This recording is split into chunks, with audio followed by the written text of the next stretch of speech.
Hello people, I believe I'm finished setting up this 110 scale crawler now. I switched the shocks to some year racing Desert Lizard shocks, internal springs, and I set up the car with droop, both in the front and the rear. Droop is just that you set up the shocks so they are not fully extended when the cars are resting. They are all compressed or some halfway compressed or something like that. So you can see now the car is resting and the shocks are almost compressed. If I lift up the car body here, you can see it extends. So if I had set up these shocks with regular springs, what they called, let me see, sprung setup, the car would lift higher from the ground, so you would have more ground clearance, but also then you lift the center of gravity. With the droop setup you use this internal springs. It's two springs. You can maybe see it on this drawing from year racing. Here is the spring. Now this is the spring setup. This is the regular setup. And this is the droop setup, and you use one spring here and one spring at the top. So you have one spring here and one spring below the piston inside this shock. And these shocks comes with different kind of springs, both length and strength, so you can adjust it for the car you have. So I just set it up so it's not completely compressed. You can see if I push on the car, you can see it goes a bit more down, but it's find its position, rest position somewhere here. So why do we want droop setup? Well, one of the thing is to lower the center of gravity on the car body. This here, when you lower the center of gravity, the car in theory could maybe climb a bit steeper upwards and also a bit steeper downwards.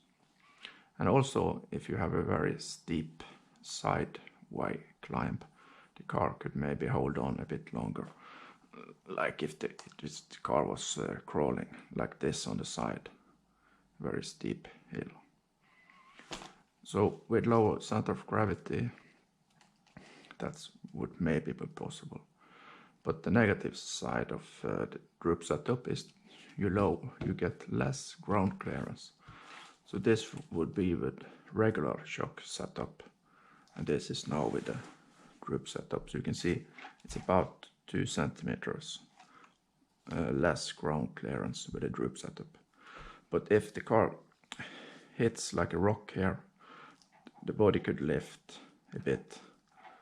So you probably would, it would probably be possible to drag the car over the big rock anyway. But I'm just going to test this car now with a droop setup and see if it holds on a bit better on both steep up and steep down or steep sideway. I'm not sure if this droop setup is really that big a thing, because the body of this crawler is very light. So even if the body was sitting here just about 2 centimeters higher, it would not be that much higher center of gravity.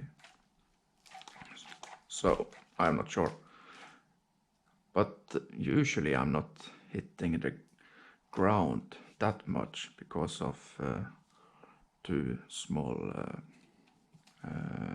ground clearance. So I believe the ground clearance is good enough now also.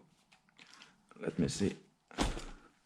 It's it's still the axles here in the front and the rear that are the lowest points with less ground clearance. So the body is still sitting above the axles.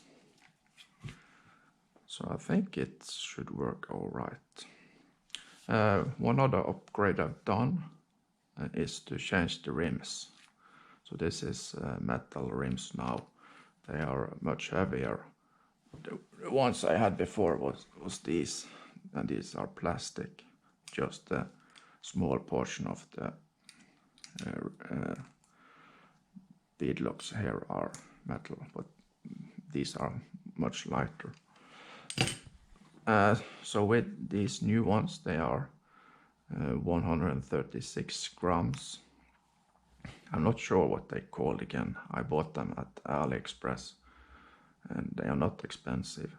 They are okay, but I really wanted these sides to be 1 millimeter bigger, wider, because they are not holding that tight to the tires. So we have to test this car now and see if they hold on to the tires, that not the tires are going to slip, and you have to adjust it and reassemble. That would be not good at all. So I have to test. But it adds weight to each wheel, and it adds weight to a low point.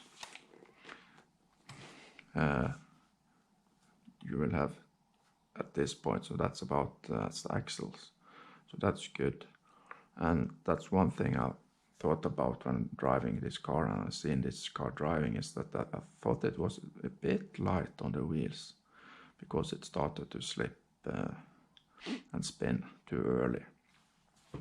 Now with the new rims with more weight, I see the wheels are compressed a bit more. You can see here it's going out there, if you can see that. So it's more weight, and that should keep the car from falling when going up and down, also in the steep sideways. And also you should get more grip because the wheels are pressing more on the ground. So that's really all I'm gonna do with this car, I believe. New rims, new shocks. That's mostly what I've done with this car. So now I'm just gonna test it when the weather is nice and see how it behaves. Yeah, I also changed the motors to some Holmes Hobbies Torque Master 45T turn, but maybe they are a bit overkill for this car. I'm still using the Hobbywing 880 ESC, dual motor ESC, but I have no dig control and only two wheel steering here. But that's okay. I'm not driving competitions or anything, just having some relaxed crawling on my spare time. So we're gonna look how this car is behaving later. Thanks.